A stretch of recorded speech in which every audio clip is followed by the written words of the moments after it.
cemetery. Do you need to sit It must be a good place because a lot of the bakers are here. And I am here. Good afternoon, ladies and gentlemen, and those that wish they were. I'm Andrew Alexander Baker, and I was born in Boy, that would be nice. I was born in 1835 in Davidson, Tennessee. You don't need to know where that is. It's in the hills of Tennessee. And sometimes when I walk a little funny because I'm a ridge runner. My dad was a Presbyterian preacher before me, and together we started several churches. I was much younger then. And then something tragic happened, as you well know. We had this civil war. Now, what kind of terminology is that? Civil war. I have to tell you, ladies and gentlemen, it was the worst experience anyone could ever behold. Civilian, military, man, woman, child, animal, feast, fowl, whatever you want to call it. I saw things even tonight. I wake up at night thinking about it. I was a captain then in the Confederacy. Right proud I was, and did it well. Oh, I was a chaplain. And I've held more dying men's hands and told them that I would say that they died well on the battlefield and that Mary could go ahead and marry Wilbur and I wouldn't be ashamed. I've listened to all of it. But the war ends like all bad things do. And I guess that's what made my faith a lot stronger. A lot of guys kept their sabers. You know, they thought it was a big thing. I was Colonel such and such. Well, I didn't beat mine into a plowshare, but I still have it at home in the attic. Every once in a while, when I'm up there looking around, I'll think about those days, and I don't stay very long away. So, after the war, what does the soldier do? He gets married. The war was much too long for me not to get married as soon as it was over. And there was this girl that just was beautiful, Martha Ann. And she could sing, ladies, she could nearly break glass singing. She sang her way right into my heart out of that little church. And we had 4 children. Little Eugenia died as an infant. But we had James, we had Carrie, and we had Andy. And I'm as proud of that as anything I've ever done. The Almighty has blessed me 10 times over. When I got up there and Gabriel was talking to me, I took my pockets and turned them inside out. And I told him, I looked him right in the face as a pastor. And I said, I'll never be able to repay all the blessings I've received. May you live a life that well too, and be blessed that much. I'd been reading all this stuff about the OK Corral and Doc Holliday and the Lincoln County Wars, and I'll be honest with you, Tennessee wasn't much after the war, and it lasted, and it lasted, and it lasted. I wanted to come west. I kept hearing how it was, how great it was. And you know, I decided to do it. Martha Ann, Maddie as I called her, being a good wife she was, decided to go with me. I was afraid for a little while there, but it was all right. And we took a wagon most of the way to East Texas, a place south of Hillsboro. Down there kind of northeast of Waco, they had a little seminary down there. It's a big fine college now in San Antonio. Trinity, you've heard of it. Well, it was located there, and it was a campus, but it wasn't much. But we went there for a little over a year, a little place called Hubbard City. Boy, I'd always heard the expression in Tennessee, poor as a church mouse, but I didn't know how poor a church mouse could be. We asking the church mouse for favors down there in Hubbard City. And it wasn't west. It was East Texas. Most of you on this trailer here are West Texans. There's a difference, isn't there? Oh, we all Texans. We all love each other. There's a difference, isn't there? Yeah. Well, we made it back up to Fort Worth, and we stayed around there for a couple of weeks, and we had a little money saved up, not much, probably a loan from a church mouse. Excuse me a second.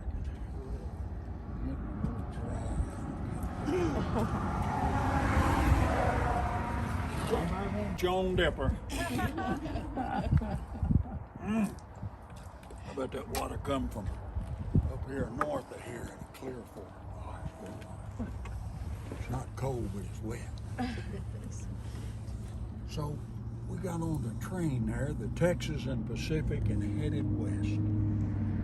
We'll stop occasionally. You know, the railroads were coming and getting bigger and stronger, and communities were building up along them. And the railroads brought a lot of things. They brought the mail, they brought a little bit of freight, a lot of families, but they brought civilization. That's what they brought. And that was going on all over America, but I wasn't worried about that. I was worried about getting out west. We'd stop and I'd get out on the platform and look around. Boy, this is west. And I'd get back on the train. And the train pulled into some kind of crossroads. I got off on the platform and looked around. I'll tell you what I saw. I looked to the south, and I saw some mountains there, kind of a divide or two, and found out later that place called Mulberry Canyon. And I looked on to the west, and the railroad just never seemed to end. There weren't no fences around. It's pretty much all prairie. There was a hardware store, sorta. There was a general store, even more sorta. And there was a thriving saloon. Oh, man. It was a thriving. Well, it was a crossroads of sorts. And there's about 9 box houses. And I think one of them was a schoolhouse. I gotta tell you, I don't know of any preacher or teacher that would have stopped. But something drew me to it. What's that? Was the wind blowing? Surely you jest, sir. It was a blowing and a blowing. And I turned around, it was still blowing. Well, I got back on the train and told Maddie, I think this is it. I think God's moving something here, and it's me. So we got her. It just seemed right. Have you ever had that happen? Where something just seems right? Sure you have. Your head's nodding. And it did. Well, come to find out, this was a great place. Come to find out, this was kind of the crossroads. I just use that term. For a lot of smaller farm communities and ranch communities right here. And if it was worth knowing, the depot, the train depot chief for the Texas and Pacific knew it. He knew everybody and everything, and I gotta tell you, it was just a blessing talking to him. And he was really happy to see me. They had preaching then. Methodist circuit preacher had come by, try to sober up some of the cowboys and preach to them. Sometimes that worked, sometimes it wouldn't. Anyway, we decided this was it. So we got off the train, started meeting people. Oh gosh, it was great. I gotta tell you. Why, yes, we're glad to have you here, Pastor Baker. All over the crossroads. Well, we decided to have our first service. 11 people showed up. 5 of them were my family. Stood in the back of a wagon and preached. I don't know who was watching the horses, but I guess he stood good with God because the wagon didn't move. And I preached, but you know, Maddie and I have always had faith. And the church started to grow, and the church started to grow, and the church started to grow. Maddie used to joke, well, that's because a Methodist circuit preacher's a circuit preacher. He's not here all the time. People needed marrying, people needed burying, people needed a pastor. And oh, by the way, the railroad kept bringing families. And this place called Merkel started growing. And the general store wasn't a sort of a general store, it was a general store. And the hardware store wasn't kind of like a hardware store, it was a hardware store. And a lumber yard. I know some of you won't know about the saloon. Yeah. It grew too. It grew too. And hey, that's okay. Because it all works out. Well, golly, you guys probably think preaching's kind of a boring deal, but you know, I don't know. I reflect a lot on my time as preaching. And one of the things I always tried to do is tell others about it. Listen. Some people laugh. Some people don't do either. It's all right. I got stepped on in Tennessee by a mule. My instep's never been the same. It belonged to a moonshiner, so I just let it go. You drink enough of that shine, you know. Well, this is a Bible, and you know, if I ask this person about it, they'd say, that's history. And if I ask this person about it, that's about a journey. And if I ask this person about it, they'd say it's a bunch of words put together in chapters and pages. And that'd all be right, wouldn't it? The history is really important because in family Bibles, most family Bibles, they write stuff in there. They write names, weddings, deaths. That's the history part, kind of, as well as the Old Testament. I'm not going to preach to you. Got some other good news, no offering. So, I got some reflections written down that were memorable to me that I want to share with you. So, one time we ran short of communion juice. And boy, did I pick the wrong guy to get the juice. And he went out the back door of that church. By the way, we met in the schoolhouse for a while, and then those Baptists, God bless them, let us meet in their church. And he took off to find the juice. He came back pretty quick. He filled the stuff up, and we served communion. I told you about that shine a while ago, didn't I? I don't know where he got that stuff, probably out of the cellar or something. I gotta tell you, there was some confessing going on after that. And there was some heavy breathing. And being from Tennessee, I know about some of that stuff. I know what it's, you know, that ignorant oil, you know. So I thought everything was okay, and they weren't going to get mad at the preacher for doing that. And here comes the lady. She's kind of the leader of the ladies, you know. I'm not going to say she was the biggest hen in the yard there. She came up there and I said, oh boy, here it comes. I'm getting it now. Man, that mule stepping on my instep wasn't the worst things from happening in my life. She came up. She got up in my face and she said, you're responsible for that communion. I said, yes, ma'am, I am. And I almost said, and God's going to forgive me. But I didn't. And she said, well, what a bunch of the ladies of the church want to know is if we can have communion every week.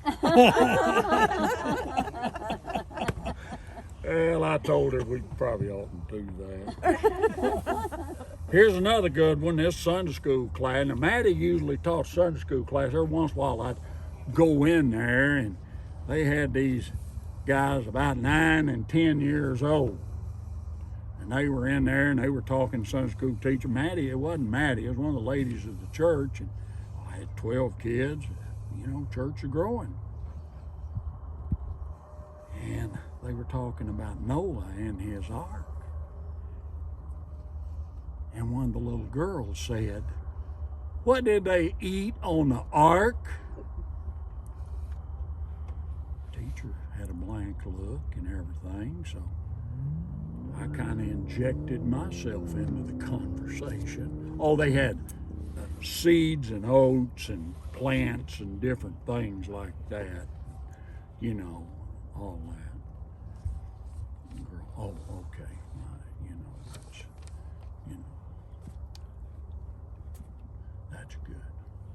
Little boy in there said, they didn't have no meat to eat? I said, no, they, you know, animals, you know, 2 by 2, and golly, says it right in the scripture and stuff. Another little boy says, well, maybe they ate fish. I said, yeah, you know, flooded, made fish, that's pretty good. That same little boy said, well, they didn't eat many fish, they only had 2 worms. I just kind of backed out the door, you know, let them go on about their business there. Preachers do lots of weddings, and I did a lot right here in Merkel, Texas. And I got to tell you, the biggest one, the best one, with the prettiest bride I ever saw, other than my own dear Maddie, was the Hill Coggin wedding. Now, if you talk to Coggins, they'll say it was the Coggin Hill wedding. Hill was an old retired ranger. In fact, he's here at Rose Hill. He had a cross of honor. Oh, by the way, Coggin is here at Rose Hill, and he has a cross of honor. Both decorated Texas Rangers, and their kids got married. Is that not something? A Coggin marrying a Hill. Wow, she was beautiful. I don't know if they got the gown from Fort Worth or someplace else, I don't know. But it was quite a wedding. I don't think there was a sheriff left in West Texas. All of them knew them from their Texas range. Everybody there, and gosh, it was a big crowd and a big feed, and it was just, it made a big impression on me. And I can't remember exactly all the particulars on where they first settled, but I know the Hills settled first out at Mulberry Canyon, and then later on across the Clear Fork. And the Coggins, some of them got hung later on, so I'm not going to talk much about them. They moved here from Atlanta. Some of those Coggins did. One of my favorite stories, and I've got it written down here, is a baptism story. Now, if you're prone to laughing, get ready. Because I laugh even when I think about it. In the Presbyterian religion, By the way, you know what some cowboy called us? He had been used to going to church when the Methodist circuit rider came. And when he came and heard me, he said, "You just a bunch of cowboy Catholics, aren't you? We're home to you." Well, in the Presbyterian church, you can be sprinkled, anointed, or you can be immersed.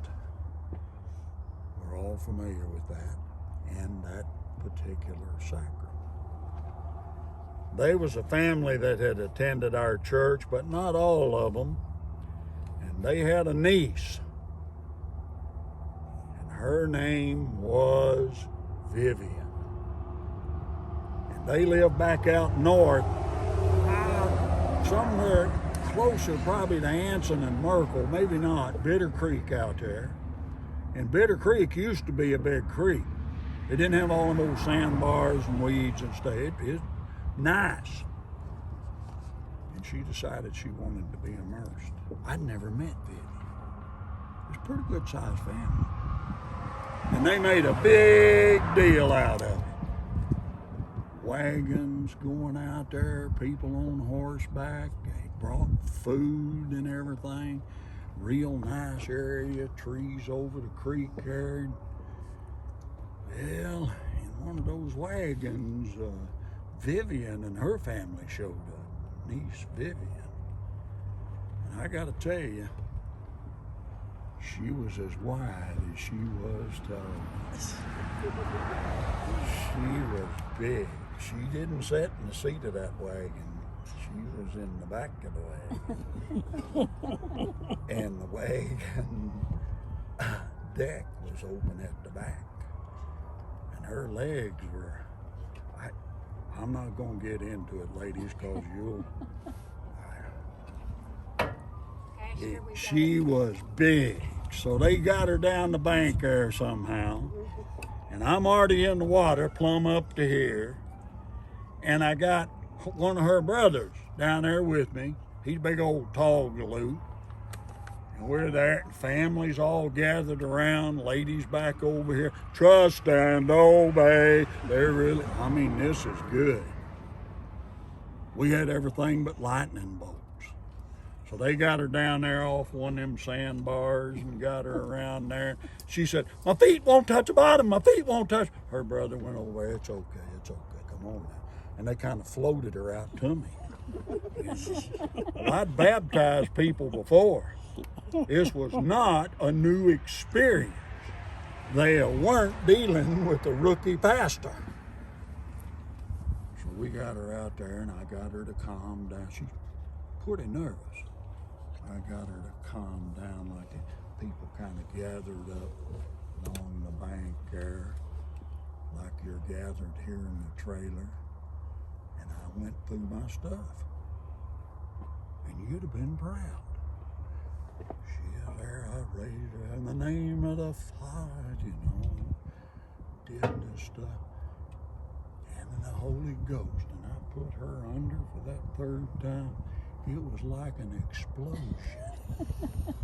Water come out of her face, out of her nose, off of her chin. She's pretty big anyway. And I was trying to, I was about to the stage, my feet weren't touching the ground either. And she said, "I see Jesus." And she had a real coarse, reverberating voice. And I think it scared her brother. Because his eyes were about that big around. "I see Jesus." And she just, 2 or 3 times. And we got her settled down again. And there's a little boy sitting here on the mud. His eyes were real big too. Yeah, I saw that too, but I thought it was a turtle. So we got her back up on the bank and kind of in the wagon. And she never did come to church. I'm not saying she didn't see Jesus, but that guy thought it was a turtle. That'll give you an idea of what kind of preacher I am. Oh, they'll wait. So, real quick, I want to tell you, we all have gifts from God, and my special gift was raising money. I can go up to people and say, you know, we got the money for that new church. You do? Yeah, it's right there in your purse. It's right there in your wallet. It's right there in your bank account. So, built 2 churches. First one was a wooden church. Second one was, and it's still standing, the building down there on 3rd and Oak. Seated 200 people, the second one did, and had a basement. Bad storms come up, built the basement. Hey, still there today. Now, I want to tell you something. I want you guys to remember you're on a journey. And our highest calling, what we're expected to do more than anything else, is pretty simple. And we got a pretty good example to follow, as you know. And that is just help others. Just help others. That's all you got to do. That's what we're expected to do. And you'll find if you do that, your mind will be clear, your heart will be clear. Gosh, God will be smiling all through your life. God bless each and every one. Thank you.